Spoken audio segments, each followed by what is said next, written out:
झारखंड के पलामू में शिवरात्रि के पहले दो समुदायों में भिड़ंत हो गई है। शिवरात्रि के मौके पर तोरण द्वार बनाने पर मुस्लिम समुदाय ने आपत्ति जताई, जिस पर हिंदू समुदाय के लोगों से कहासुनी शुरू हो गई और देखते ही देखते दोनों पक्षों में जमकर पथराव हुआ। बाद में पेट्रोल बम से भी हमला किया गया। इलाके में तनाव की स्थिति बनी हुई है। लोगों को समझाने के लिए आला अधिकारी मौके पर पहुंच गए हैं। सुरक्षा के लिए वहां पर धारा 144 लागू कर दी गई है और 100 से ज्यादा पुलिसकर्मी मौके पर तैनात भी कर दिए गए हैं। कानपुर देहात में जिंदा जली मां बेटी का आज बिठूर घाट पर अंतिम संस्कार किया जा रहा है। इससे पहले परिजनों और प्रशासन के बीच काफी तनातनी देखने को मिली। बाद में डिप्टी सीएम ब्रजेश पाठक के हर संभव मदद के भरोसे के बाद परिजन अंतिम संस्कार को राजी हुए। 2 दिन पहले अतिक्रमण हटाने की कार्रवाई में घर में ही मां बेटी की जिंदा जलकर मौत हो गई थी और इस मामले में लेखपाल और जेसीबी ड्राइवर को गिरफ्तार कर लिया गया, जबकि एसडीएम, एसएचओ समेत 39 लोगों के खिलाफ केस दर्ज किया गया है।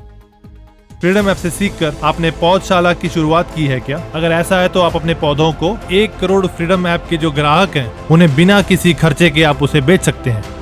दिल्ली मुंबई के बीबीसी ऑफिस में 26 घंटे से लगातार आईटी का सर्च एंड सर्वे जारी है। दोनों ऑफिस में आईटी की टीम कल से ही मौजूद है और कंपनी के लेन देन से जुड़े डॉक्यूमेंट्स को खंगाल रही है। कंपनी के अकाउंट्स के साथ इलेक्ट्रॉनिक्स गैजेट की भी जांच की जा रही है, इसलिए ये जांच अगले दिन कई दिनों तक चल सकती है, ऐसा अनुमान है। आईटी टीम ने बीबीसी कर्मचारियों को काम की इजाजत दे दी है। बीबीसी पर आयकर विभाग के एक्शन पर भारत में सियासी चर्चा को लेकर ब्रिटेन, अमेरिका तक का रिएक्शन सामने आया है। दक्षिण भारत के 3 राज्यों में आज एनआईए का एक्शन जारी है। Coimbatore car cylinder blast case को लेकर तमिलनाडु में 60 जगहों पर एनआईए ने रेड की। अकेले कोयंबटूर में ही 15 जगहों पर छापेमार कार्रवाई की गई है। इसके साथ ही कर्नाटक और केरल में भी कई जगहों पर एनआईए का सर्च ऑपरेशन जारी है। ये तलाशी संदिग्ध आईएसआईएस समर्थकों को लेकर भी की जा रही है। 23 अक्टूबर 2022 को कोयंबटूर में कार में सिलेंडर ब्लास्ट हुआ था और धमाके में मास्टरमाइंड मुबीन की मौत हो गई थी। बागेश्वर धाम में आस्था के महाकुंभ का आज दूसरा दिन है। हिंदू राष्ट्र के लिए पंडित धीरेन्द्र कृष्ण शास्त्री महायज्ञ कर रहे हैं। आज और कल पंडित धीरेन्द्र कृष्ण शास्त्री बिना टोकन के दिव्य दरबार लगा रहे हैं। बाबा के दिव्य दरबार में बार बार हिंदू राष्ट्र की मांग उठ रही है। बागेश्वर धाम पहुंचे भजन गायक अनूप जलोटा ने भी हिंदू राष्ट्र की मांग दोहराई। दिव्य दरबार में भारी भीड़ लोगों की उमड़ रही है, जिस कारण छतरपुर में अफरा तफरी की स्थिति भी है। छठे ज्योतिर्लिंग को लेकर असम सरकार के एक विज्ञापन पर विवाद खड़ा हो गया। विज्ञापन में छठे ज्योतिर्लिंग की साइट को असम के कामरूप में बताया गया और इसके बाद कांग्रेस नेता सचिन सावंत ने शिंदे सरकार से स्थिति स्पष्ट करने को कहा। इस पर बीजेपी प्रवक्ता राम कदम ने आदित्य ठाकरे, सुप्रिया सुले के अलावा कांग्रेस के नेताओं पर ओछी राजनीति करने का आरोप लगाया। उन्होंने कहा कि केंद्र सरकार के सर्कुलर में भी पुणे में ही छठा ज्योतिर्लिंग है, जो अनादिकाल से भीमा शंकर के नाम से भी प्रसिद्ध है। माफिया मुख्तार अंसारी के बेटे विधायक अब्बास अंसारी की जेल में पत्नी से सीक्रेट मीटिंग को लेकर एक्शन हुआ है। इसके खुलासे के बाद ये कार्रवाई की गई है। पत्नी निखत को जेल भेजने के बाद अब्बास की भी जेल बदल दी गई। आज सुबह ही पुलिस अब्बास को भारी सुरक्षा के साथ चित्रकूट जेल से लेकर निकली। अब्बास के थोड़ी देर में कासगंज जेल पहुंचने की भी संभावना है। वहीं चित्रकूट जेल में सीक्रेट मुलाकात करवाने के लिए जेलर और डेप्यूटी जेलर को सस्पेंड कर दिया गया है। साथ ही 5 पुलिसकर्मियों समेत 7 लोगों पर एफआईआर भी दर्ज की गई है।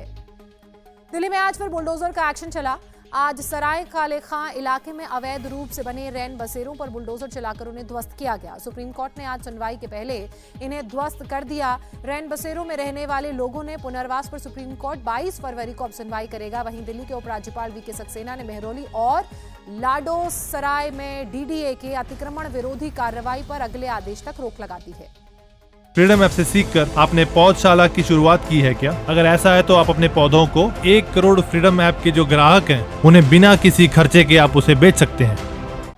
दिल्ली के दीनदयाल अस्पताल में निकी यादव के शव का पोस्टमार्टम किया जा रहा है। कोर्ट ने आरोपी साहिल को 5 दिनों की पुलिस रिमांड में भेजा है। आपको बता दें कि दिल्ली के हरिदास नगर में झज्जर की रहने वाली निक्की को उसके बॉयफ्रेंड साहिल गहलोत ने गला घोंटकर उसकी हत्या कर दी और डेड बॉडी अपने ढाबे के फ्रिज में छिपा कर रखी, जहां से 4 दिन बाद पुलिस ने बरामद इस शव को किया। पहले निक्की और साहिल लिव इन रिलेशनशिप में रह रहे थे। राजधानी दिल्ली में रोड रेज की वारदात में नांगलोई इलाके में साहिल नाम के एक युवक की चाकू मारकर हत्या कर दी गई। साहिल एक नामी कार कंपनी में सर्विस एडवाइजर के तौर पर कार्यरत था। साहिल मालिक के भाई विशाल के साथ रोड रेज की घटना हुई। आरोप है कि विशाल की बाइक आरटीवी बस से जा टकराई, जिसके बाद विशाल के साथ मारपीट की गई। बाद में जब विशाल का भाई साहिल बाइक लेने मौके पर गया तो पहले से घात लगाकर बैठे बदमाशों ने उस पर चाकुओं से हमला कर दिया। इंडिया टीवी हर वक्त हर जगह डाउनलोड करने के लिए सर्च करें India TV news Google play store या ऐप स्टोर पर।